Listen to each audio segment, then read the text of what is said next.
ang mga abang kaluluwa, sapagkat nasa kanila ang kaharian ng langit. Pinagpala ang mga mapagpakumbaba,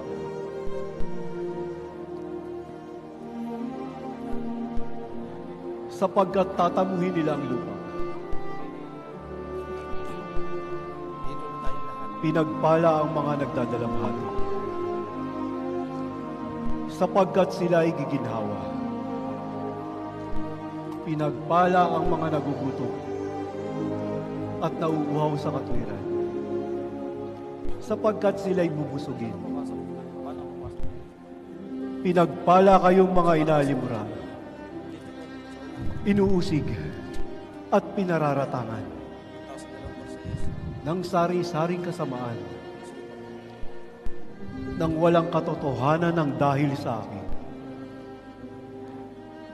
Kayo ang ilaw ng daigdig. Huwag ninyong akalain na ako'y naparito upang pawalang kabuluhan.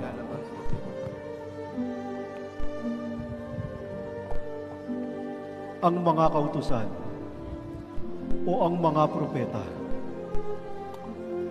Ako'y naparito